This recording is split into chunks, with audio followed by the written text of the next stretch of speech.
So hello students, welcome to Abhyas series and welcome to another class of computer. In today's class, we'll be revising all the class we have done till yet. Okay? तो आज जितने भी आप अभी तक हमने topic किए हैं उनको हम अच्छे से रिवाइज करेंगे. स्टूडेंट, इस क्लास का पर्पस है कि आपने एक्चुअल में कितनी चीज़ें समझी हैं, बट मोस्ट इम्पॉर्टेंटली कितनी चीज़ें रिटेन की हैं.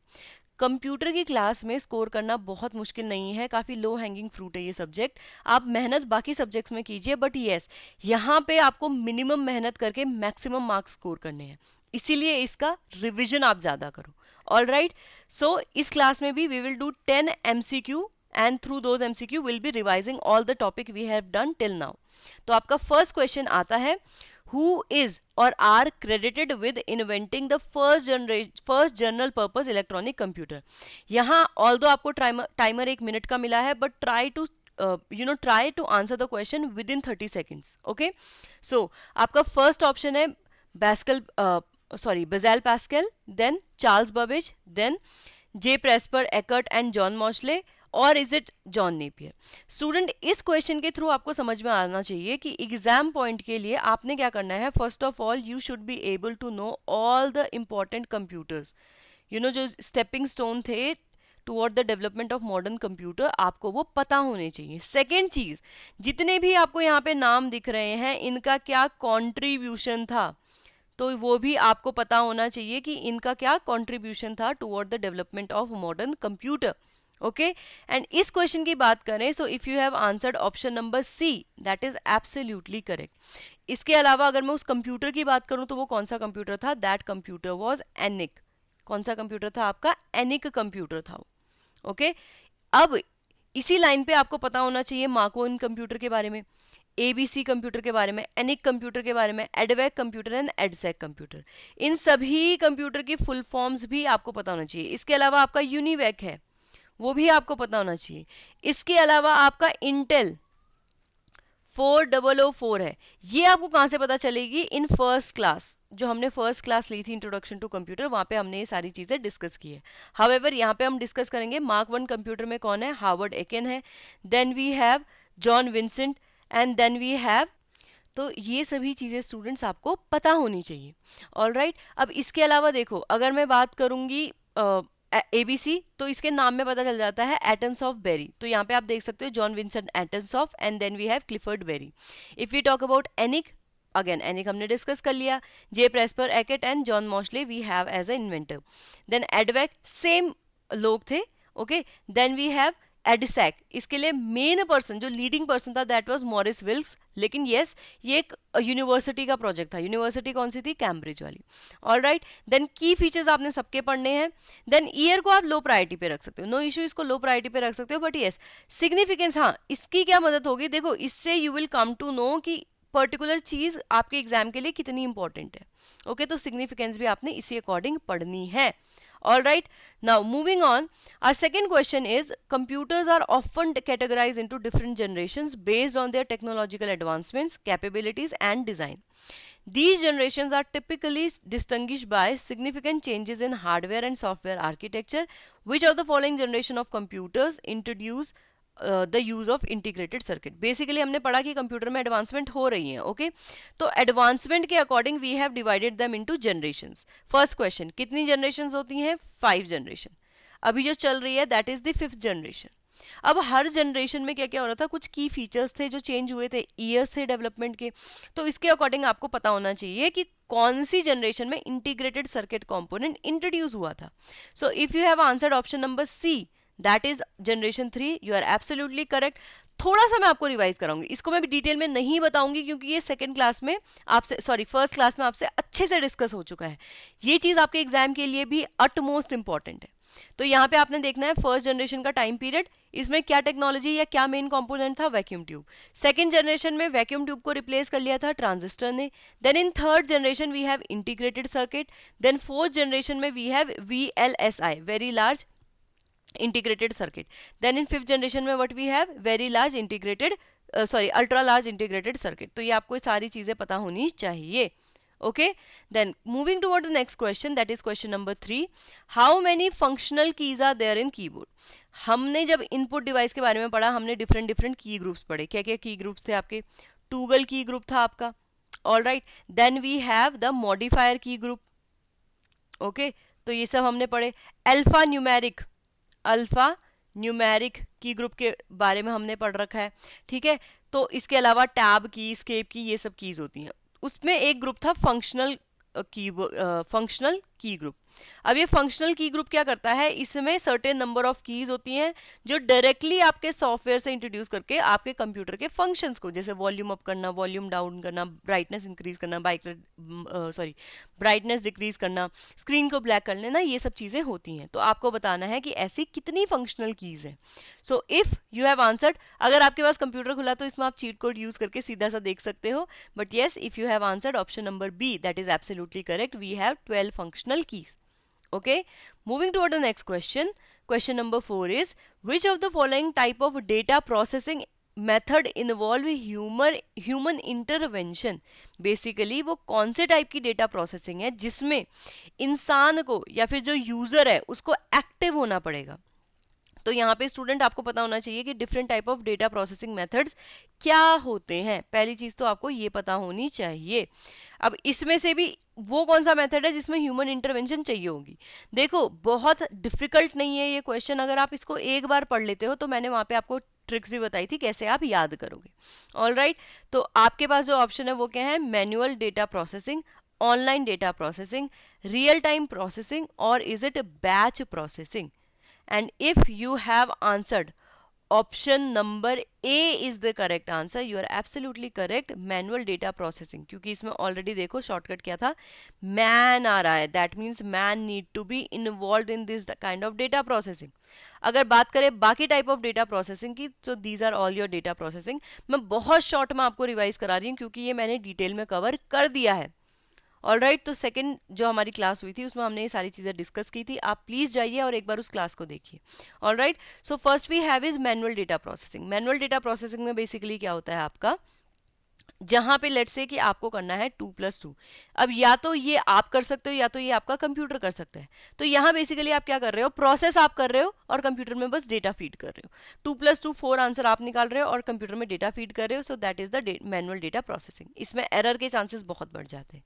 Then we have electronic data processing, where we are taking the help of any electronic machine, चाहे वो आपका लैपटॉप हो, चाहे वो आपका कंप्यूटर हो, चाहे वो आपका मोबाइल फोन हो।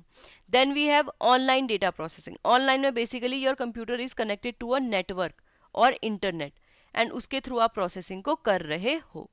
All right, then we have real time processing. Real time basically क्या होता है कि जैसे ही आप डेटा एंटर कर रहे हो आपके पास आंसर आ जा रहा है, तो ऐसा लग रहा है कि यार जैसे मैंने डेटा एंटर किया मेरे पास रिजल्ट आ गया, दैट मीन्स बहुत ही शॉर्ट पीरियड ऑफ टाइम है दोनों चीज़ों के बीच में, तो that is the real time processing. Then we have batch processing. Batch processing में बेसिकली क्या होता है, you collect all the task, आप टास्क को कलेक्ट करते हो, देन आप उनका बैच बना के एक साथ कंप्यूटर को देते हो, जो लाइक टास्क है, जैसे कि आपके सारी जितने भी टास्क है उनमें एडिशन होना है, आपने एक बैच बना लिया, जितने भी टास्क है उसमें सब्ट्रैक्शन होना है, आपने एक बैच बना लिया, देन कंप्यूटर को बोला कि सबको ऐड कर दे, तो कंप्यूटर ने सबको बैच में ऐड कर दिया। मैं आपको बहुत ही लेमैन एग्जांपल अगेन दे रही हूँ, ओके। देन डिस्ट्रीब्यूटेड प्रोसेसिंग में बेसिकली क्या होता है, बहुत सारे वर्क स्टेशन या कंप्यूटर्स एक जगह से रिमोट तरीके से जुड़े होते हैं, ओवर द इंटरनेट में भी, ठीक है, तो ऐसे जुड़े होते हैं। Then we have multi processing. Multi processing में बेसिकली क्या होता है, वी हैव, देखो मेन टास्क जो होगा वो एक होगा, लेकिन यहाँ पे क्या है, सीपीयूज काफ़ी सारे हैं। जैसे लेट से आपने कहा कि मुझे एक कार की वेलोसिटी निकालनी है, वेलोसिटी निकालने के लिए what do you required, you required कि कितना ट्रैवल किया है, एंड यू रिक्वायर्ड कि उसने कितना टाइम लिया है। तो एक कंप्यूटर ने निकाल लिया कि ठीक है मैं निकालूंगा कि इसने कितना ट्रैवल किया है, बेसिकली मैं इसका डिस्टेंस कवर कर देखूंगा, और दूसरे ने कहा कि ठीक है मैं देखूंगा कि इसने टाइम कितना लिया है। अब वो टाइम सेकंड में होना चाहिए, मिनट में होना चाहिए, आवर में होना चाहिए, मैं लेमैन एग्जांपल में दे रही हूँ, ठीक है। वो डिस्टेंस कितने में होना चाहिए, ये सब चीज़ें यहाँ से निकलती है, okay. Then we have time sharing. Time sharing में बेसिकली क्या है, आपका एक ही कंप्यूटर है एंड आपके पास टास्क हैं 5, तो टास्क 1 ने या फिर ह्यूमन 1, लेट्स से यूजर 1 है, उसका काम है कि मेरे को टास्क 1 करना है, उसने कहा कि I use computer from 9 to 10, दूसरे ने कहा कि ठीक है I do task 2 between 10 to 11, then तीसरे ने कहा I do task 3 in 11 to 12, तीसरे ने कहा I do task from 12 to 1, ठीक है। तो ये सब क्या हो रहे हैं, एक ही कंप्यूटर अलग अलग इंसान यूज कर रहा है डिफरेंट डिफरेंट टाइम पे, तो that is the time sharing data processing. Moving toward the next question, which type of port provide high speed data transmitter by transmitting 8 bit. तो ये आपका फर्स्ट हिंट है, किसमें आपको 8 बिट डेटा ट्रांसफर का option मिलता है साइमल्टेनियसली टुगेदर। ठीक है, तो पैरेलल में बेसिकली आपके क्या हो रहा है, डेटा प्रोसेस हो रहा है। अब ये बहुत मुश्किल नहीं है, मैंने आपको ऑलरेडी एक हिंट भी दे दिया है और काइंड ऑफ आंसर भी दे दिया है। Will it be serial port, will it be USB port, will it be HDMI port, or will it be parallel port. आपके 30 सेकेंड अप हो गए हैं। अगर आपको इससे ज़्यादा टाइम चाहिए तो इस क्वेश्चन में लगना नहीं चाहिए, दैट मीन्स आपको आंसर नहीं आता है। तो बिना हिंट के if you have answered option number D parallel port, that is absolutely correct. नहीं पता था तो आपको प्लीज ये पोर्ट सारे के सारे सीरियसली याद करने होंगे। मैं आपको एक बार थोड़े से समझा देती हूँ बाकी डिटेल में, क्योंकि ये पोर्ट बहुत इंपॉर्टेंट टॉपिक है आपके एग्जाम के लिए, आपको अच्छे से पढ़ने पड़ेंगे। तो पैरेलल पोर्ट जो आंसर है, इसमें बेसिकली क्या होता है, आपके 8 आपके जो होते हैं वायर्स लगी होती हैं एंड साइमल्टेनियसली वो डेटा ट्रांसफर करती है। एक wire 1 bit of data transfer करती है, तो 8 wire 8 bit of data transfer करेंगी। All right, so that is your parallel port. Then we have serial port. Serial port में basically क्या होता है, आपके एक वायर लगी रहती है, all right, और वही डेटा ट्रांसफर करती है। इसीलिए इसमें क्या कितना होता है, 1 बिट ऑफ डेटा ट्रांसफर होता है एट अ टाइम, इसीलिए ये स्लोअर होती हैं। तभी जहाँ पे बहुत सारी हमें कमांड्स देनी होती है, सीरियल पोर्ट को हम वहाँ पे यूज़ नहीं करते। हम कहाँ यूज़ करें, मॉडम में, माउस में, जहाँ कम डेटा एक टाइम पे ट्रांसफर होता है। Okay, then we have universal serial bus port, very important for your examination. ये क्या है, आजकल स्टैंडर्ड बस है, इसके थ्रू आप ऑलमोस्ट 127 डिवाइसेस यूज कर सकते हो, इसीलिए इसको यूनिवर्सल भी बोल रहे हैं। आजकल इनफैक्ट जो प्रिंटर माउस है वो भी यूएसबी से कनेक्ट हो रहे हैं rather than going for parallel port और serial port. Okay, then we have HDMI port. Okay, HDMI port क्या है, हाई डेफिनेशन मल्टीमीडिया इंटरफेस। अब इसमें बेसिकली क्या होता है, आपका जितने भी मल्टीमीडिया, दैट मीन्स जहाँ ऑडियो और वीडियो दोनों की जरूरत है वहाँ कनेक्ट होते हैं। इसके अलावा we also have videographic port. तो इसमें बेसिकली क्या होता है, एरे वीडियोग्राफिक एरे पोर्ट। इसमें बेसिकली आपके ग्राफिक्स जो कंप्यूटर में दिखते हैं कि कितना सुंदर से पिक्चर आपके कंप्यूटर में खिल के आएंगी, वो कंट्रोल होता है। ये वीजीए पोर्ट भी बहुत इंपॉर्टेंट है। इसके अलावा आपके थंडरस्टॉर्म है, फायर वायर है, बट ये सब आपको पढ़ने होंगे। कहाँ मिलेंगे, पिछली क्लासेस में मिलेंगे। अब second class and third class को ध्यान से देखिए, आई हैव डिवाइडेड, क्योंकि एक साथ 20-40 पोर्ट पढ़ना बहुत मुश्किल होता है, तो मैंने उसको डिवाइड करके आपको दे रखा है।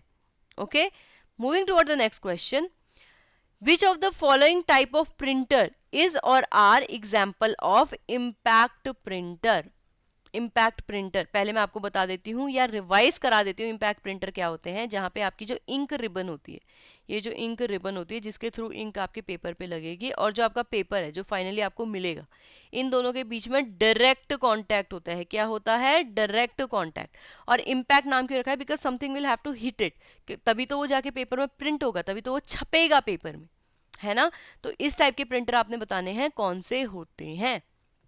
Is it solid ink? Is it inkjet? Is it LED? और is it line printer? Okay, तो अगर आपने आंसर किया है option D line printer, absolutely correct.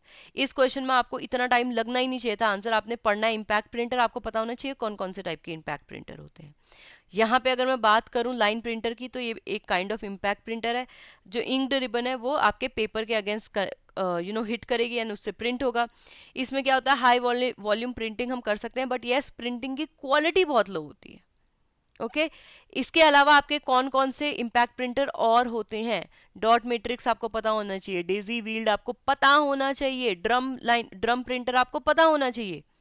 ठीक है, कहाँ पे पता चलेगा, आप लास्ट क्लास को देखो, वहां पे जहाँ पे हमने इनपुट आउटपुट डिवाइसेस भी डिस्कस किए हैं, आपको ये सारी चीजें पता चल जाएंगी। कंप्यूटर हार्डवेयर बेसिकली आपको टाइटल मिलेगा क्लास का। Okay, so moving toward the next question, which of the following is the example or is an example of magnetic storage devices? Is it CD, is it DVD, is it tape cassette, is it USB? तो आपने यहाँ पे ये answer करना है। देखो यहाँ पे मैग्नेटिक स्टोरेज डिवाइसेस बेसिकली जब हम बात करते हैं, हम बात करते हैं सेकेंडरी डिवाइसेस की। प्राइमरी में क्या आते हैं आपके, रैम आती है, आपकी रोम आती है, okay, random access memory, read only memory. Secondary में बेसिकली क्या होते हैं, आपकी जितनी डिवाइसेस हैं उसको इजीली याद करने के लिए हमने किस में डिवाइड किया हुआ है, मैग्नेटिक में, देन ऑप्टिकल में, ठीक है, ऑप्टिकल में, and then solid state drives. ठीक है, जो जिसमें कोई भी मूविंग पार्ट नहीं होता, जिसमें बेसिकली सेमीकंडक्टर्स यूज होते हैं। तो आपका बताना है, जब हम मैग्नेटिक की बात करते हैं, इसमें हमने 6 एग्जाम्पल पढ़े थे, तो आपका कौन सा इनमें से है? Is it CD, is it DVD, is it tape cassette, is it USB? Correct answer आपका होगा ऑप्शन नंबर सी। अगर मैं बात करूँ दूसरे मैग्नेटिक स्टोरेज की, तो यहाँ पे आपको मिल जाते हैं फ्लॉपी, ठीक है, पुराने टाइम पे यूज होती थी। अब एग्जाम के लिए आपको क्या याद करना है, फर्स्ट ऑफ ऑल किस किस साइज में ये आती थी, ओके, ये आपने याद करनी है। देन अगर मैं बात करूँ जिप डिस्क की, तो यहाँ पे आपको पता होना चाहिए कैपेबिलिटीज क्या क्या थी, थोड़ी ही एडवांस थी इसकी फ्लॉपी से। देन विंचेस्टर डिस्क की बात करें, इसका नाम, और क्योंकि ये पता है फिक्स होता था, बाकी सब रिमूवेबल थे, ये फिक्स्ड स्टोरेज डिवाइस थी, तो यहाँ पे आपने देखना है कि फिक्स्ड और रिमूवेबल स्टोरेज आपको कितना मिलेगा। Then hard disk, hard disk में आपको क्या मिलता है, हार्ड डिस्क में आपको मिलता है रैम, तो रैम आपने याद करनी है, मतलब डेटा याद करने के लिए आपको रैम मिलता है, ऑफ कोर्स इसमें तो मेमोरी मिलते हैं, एंड इसमें काफ़ी ज़्यादा मेमोरी भी होती है। Then we have tape cassette, इसमें क्या करते थे आप, ऑडियो रिकॉर्ड करते थे, ओनली ऑडियो, ओके, और ये पार्ट मूविंग होते थे, यहाँ पे आप देख रहे हो कि ये मैग्नेटिक टेप रोल्ड है, यहाँ से ये मूव करती थी and it will move toward this side, okay. Then we have magnetic tape, magnetic tape basically जो पुरानी black and white type movies थी उनको स्टोर करने के लिए होता था, बिल्कुल भी रिलायबल नहीं थी, that is why you have seen कि काफ़ी सारी जो पुरानी मूवीज हैं वो लॉस्ट भी हो चुकी हैं, okay. Moving toward the next question, which type of memory required constant refreshing to retain data.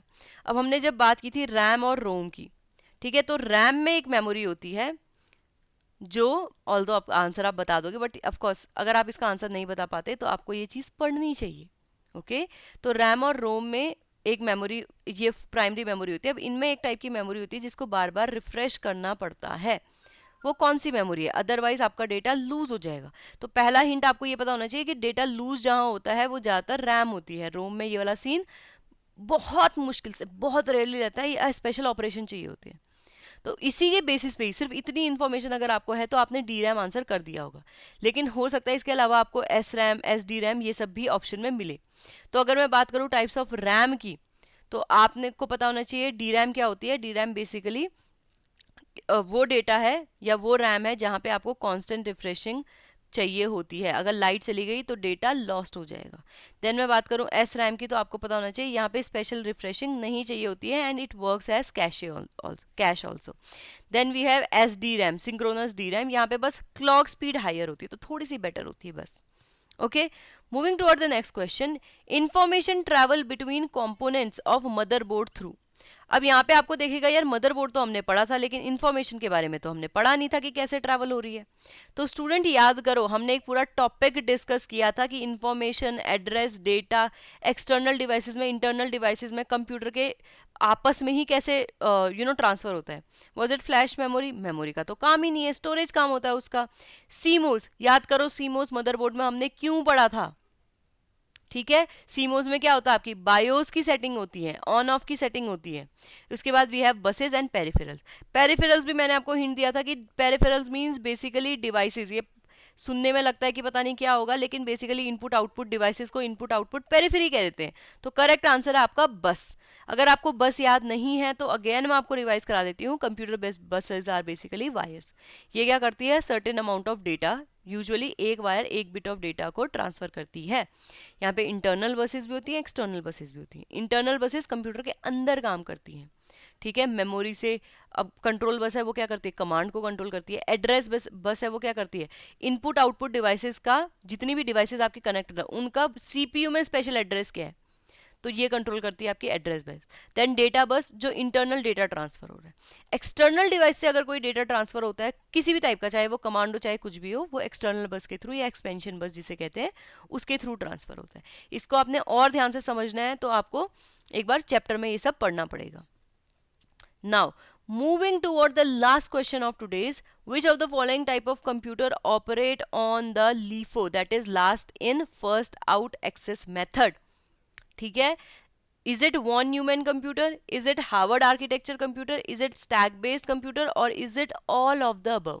Student इस क्वेश्चन के लिए मैं आपको डिटेल एक्सप्लेनेशन बिल्कुल नहीं दूंगी, बिल्कुल भी नहीं, और ये आपके क्वेश्चन पेपर के लिए बहुत इंपॉर्टेंट है। ऑलराइट, तो यहाँ आपने बताना है कि करेक्ट आंसर क्या होगा। मैं आपको हिंट दे सकती हूँ, ये बेसिकली कंप्यूटर के आर्किटेक्चर होते हैं अलग अलग। LIFO last in first out, that means यहाँ पे हमें एड्रेस की जरूरत नहीं पड़ती है, ठीक है, तो इसको जीरो एड्रेस भी बोलते हैं। तो ये कौन सा होता है? ओके, एक्सप्लेनेशन में नहीं दूंगी, बट यस करेक्ट आंसर मैं आपको दे सकती हूँ स्टैक बेस्ड, क्योंकि ये स्टैक में आता है। ऑलराइट, ऐसे स्टैक्स होते हैं और कंप्यूटर को पता है जो लास्ट में है, मतलब लेट्स से फर्स्ट कमांड जो आई वो सबसे नीचे है, सेकंड कमांड उसके ऊपर, थर्ड कमांड उसके ऊपर, फोर्थ कमांड उसके ऊपर, फिफ्थ कमांड उसके ऊपर। अब कंप्यूटर प्रोसेस करेगा तो वो ये नहीं ढूंढेगा कि कौन सा इंपॉर्टेंट है, यूजर ने कौन सी इंफॉर्मेशन, नहीं, वो जो भी टॉप में है, जो सबसे लास्ट में आ रखी है, उसको सबसे पहले प्रोसेस करके उसको बाहर करेगा। तो that is by last in first out. Okay, अब बाकी के आर्किटेक्चर्स क्या क्या होते हैं, वॉन न्यूमैन क्या होता है, हार्वर्ड क्या होता है, ये सब आपने देखने हैं, ये भी मैं आपको कवर करा चुकी हूँ। All right, so I hope यहाँ पे आपको सभी चीज़ें समझ में आ गई होगी। अगर किसी पर्टिकुलर क्वेश्चन में आपको कोई डाउट है, प्लीज़ सी वीडियो, तब भी समझ में नहीं आता है तो आप मेरे को चैट बॉक्स में बताएंगे। Thank you so much student. Now if you are preparing for UPSC, EPFO, APFC और EOAO exam, although EPFC की आप तैयारी कर रहे हो तो ईओएओ में आपको इतना स्पेशल एफर्ट नहीं डालना होता है, you can simultaneously do the preparation. तो इफ़ यू आर समबडी ना हु हैव ऑलरेडी प्रिपेयर्ड, ठीक है, आपने इन एग्जाम के लिए ऑलरेडी प्रिपेयर किया है, बस आपको इस साल के लिए थोड़ा सा रिवीजन अच्छे से करना है, तो for that you have our test series. Okay, if you are somebody जिसने यूपीएससी सीएससी के लिए अच्छे से प्रिपेयर कर रखा है, बट यहाँ पे येस कुछ स्पेशल सब्जेक्ट है जिसमें आपको थोड़ा सा एफर्ट और डालना है, तो उसके लिए you can buy our special subject course, जहाँ पे आपको टेस्ट सीरीज के अलावा जो स्पेशल कोर्स है उनका कंप्लीट कवरेज मिलेगा। Then if you are somebody who is newbie, ठीक है, आप बिल्कुल नए हो एपीएफसी एग्जाम में या ईओएओ एग्जाम में, आपको चाहिए कि मुझे हर सिलेबस के लिए अच्छा सा मटेरियल मिले, एग्जाम टारगेटेड हो, so for that you have our master course. आप इनमें से कोई भी कोर्सेज जाके चेकआउट कर सकते हैं एंड अपनी सक्सेस के एक कदम आगे बढ़ सकते हैं। All right, thank you so much student. If you have any doubt or any query, these are are contacts, feel free to contact us. हमारी टीम भी आपको अप्रोच करेगी और जो भी आपके डाउट होंगे उनको क्लियर करेगी। Thank you so much.